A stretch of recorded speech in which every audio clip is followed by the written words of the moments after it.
Anda kembali bersama kami di Metro Siang. Pemirsa, unjuk rasa adalah bagian dari hak demokrasi. Lalu bagaimana tata cara umat Kristen menyampaikan aspirasinya kepada pemimpin dan bagaimana Kristen memandang nilai-nilai kemanusiaan dan ajaran agama untuk dipertaruhkan.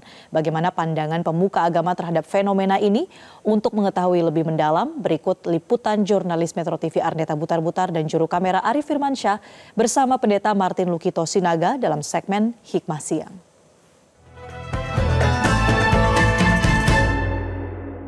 Pemirsa Metro TV, unjuk rasa sebagai bentuk penyampaian aspirasi kepada pemimpin merupakan hak demokrasi tiap masyarakat. Namun, dalam pandangan iman Kristen, seperti apa aspirasi yang baik untuk menyampaikan aspirasi kepada pemimpin? Dalam Alkitab tertulis umat diajak untuk menyuarakan kebenaran dengan kasih serta menghindari tindakan yang merusak sesama maupun ciptaan Tuhan. Dan bagaimana seperti apa ajaran Kristen Protestan memberi tuntunan agar setiap aspirasi dapat disampaikan secara bermartabat tanpa mengorbankan nilai kemanusiaan?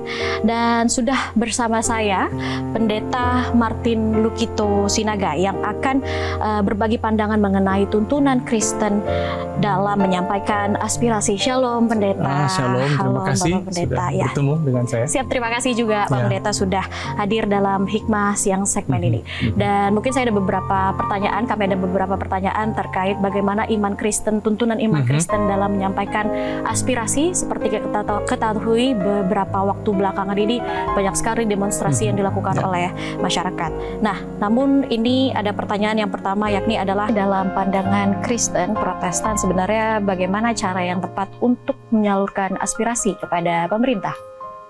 Menarik sekali karena kekristenan adalah agama yang berkembang dari sudut atau dari pengaruh gerakan profetis, namanya gerakan kenabian. Saudara-saudara yang Muslim juga menyebut Isa sebagai nabi, ya, sehingga cara kekristenan menyampaikan aspirasinya, dia bersifat profetis. Apa itu bersifat profetis? Kalau kita lihat nabi-nabi, ya profet itu artinya nabi-nabi, seperti Nabi Amos, Nabi Hosea, dan tentu Yesus Kristus sendiri, maka selalu ada proses sering disebut sebagai discernment.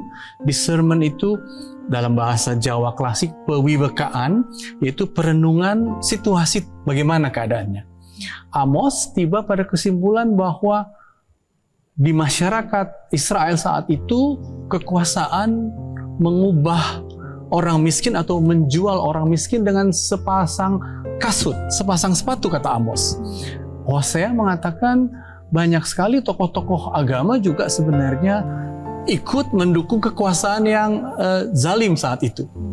Jadi cara menyampaikan aspirasi pertama-tama memang dengan membaca realitas, gitu ya, merenungkan kenyataan, lalu menemukan definisinya, lalu itu dihubungkan dengan nilai yang tadi Arneta bilang, nilai keadilan dan martabat, lalu disampaikan dengan hasrat atau dengan tujuan melakukan transformasi.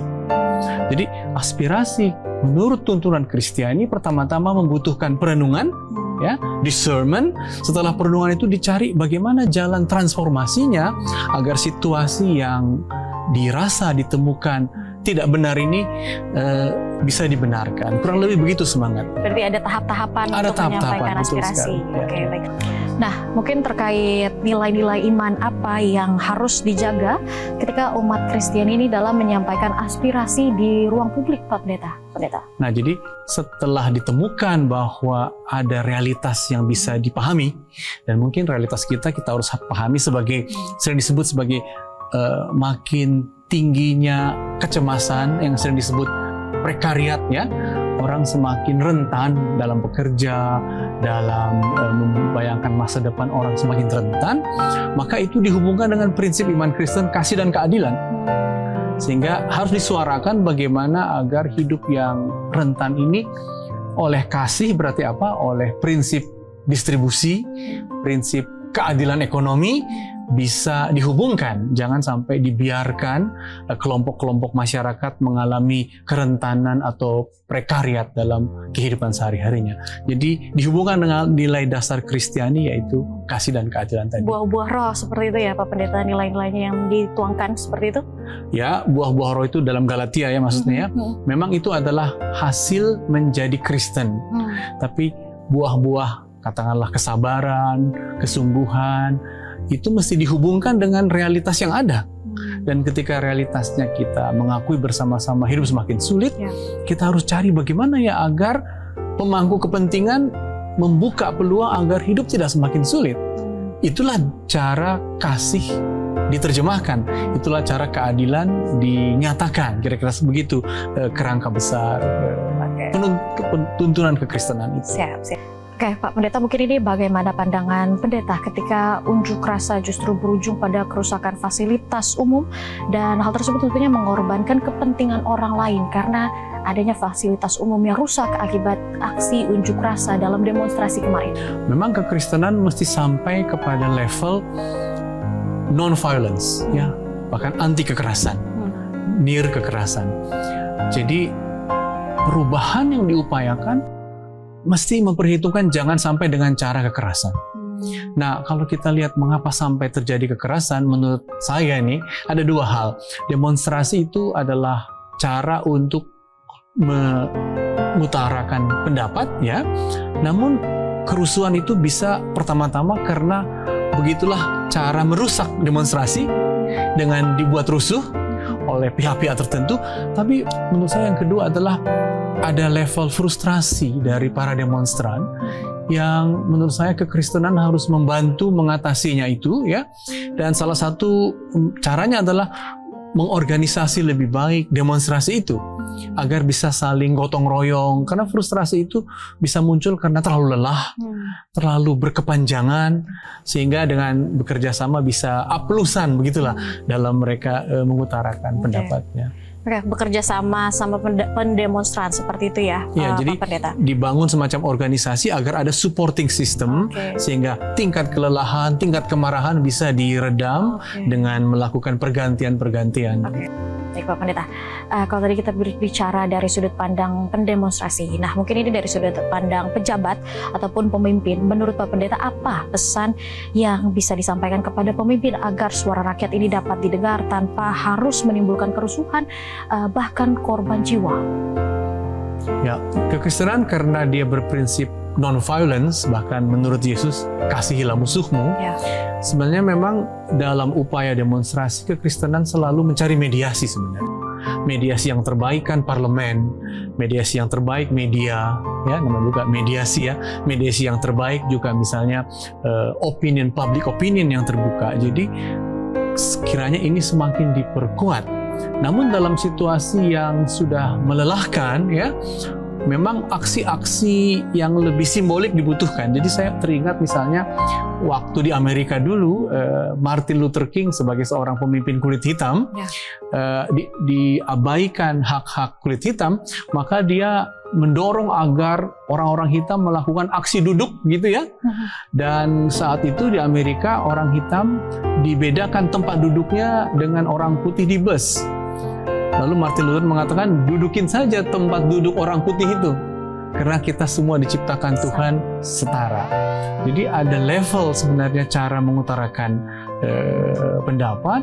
Kalau bisa dengan mediasi yang lebih sistematis, tapi kalau nggak berhasil, mesti ada aksi-aksi, tapi jangan sampai pada kekerasan. Saya kira di situ levelnya, tingkatannya. Yang sudah disebutkan, aplusan, aksi-aksi simbolik, tapi yang berkelanjutan. Oke. Ya, Pak Pendeta, kita ke pertanyaan selanjutnya. Ini bagaimana gereja dan juga para pendeta dapat berperan dalam meredam potensi kekerasan saat terjadi protes sosial?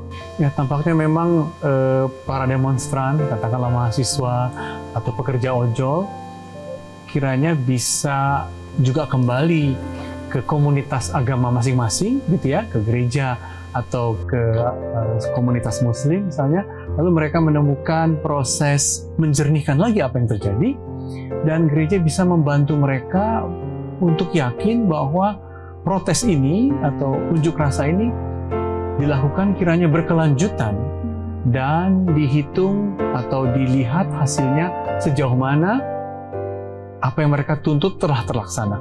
Jadi gereja bisa menjadi ruang untuk mereka merenungkan ulang, untuk mereka mendapat tenaga, untuk mereka mendapat kebersamaan yang bersifat suportif kepada mereka.